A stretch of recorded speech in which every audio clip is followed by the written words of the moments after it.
70 লক্ষ টাকার মাদক সহ দুই মা ও এক ব্যক্তিকে গ্রেপ্তার করল মালদহের ইংরেজবাজার থানার পুলিশ। গোপন সূত্রে খবর পেয়ে রাতে ইংরেজবাজার শহরের প্রাণকেন্দ্র রথবাড়ি এলাকায় 34 নম্বর জাতীয় সড়কে শিলিগুড়িগামী একটি বাসে তল্লাশি চালায় ইংরেজবাজার থানার পুলিশ।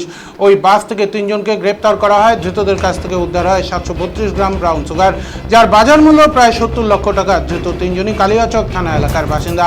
পুলিশ সূত্রে জানা গিয়েছে ধৃতদের নাম সাবিনা খাতুন, শামিমা বিবি, জিয়াউল হক। 3 জনের বাড়ি মালদহের কালিয়াচক থানার বামন গ্রামের দাহাপাড়া এলাকায়। কালিয়াচক থেকে শিলিগুড়িতে ব্রাউন সুগার বিক্রির উদ্দেশ্যে যাচ্ছিল ওই 3 জন। খবর পেয়ে রথবাড়ি এলাকায় ওই বেসরকারি বাস আসতেই তল্লাশি শুরু করে পুলিশ। এরপর ওই 3 জনকে আটক করা হয়।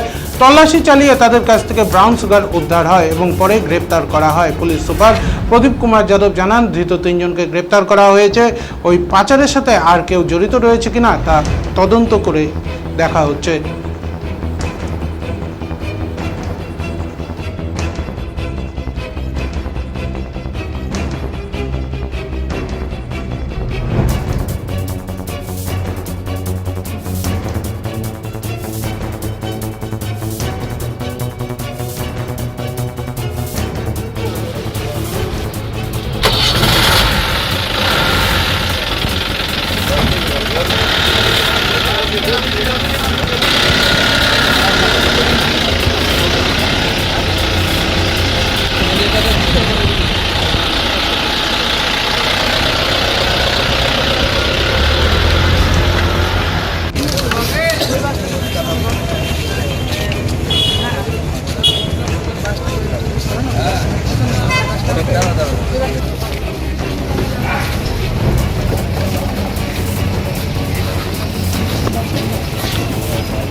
এদিকে ঘুরো ঘুরো ঘুরো, দুজন সিভিক এদিকে আয়, এদিকে আয়।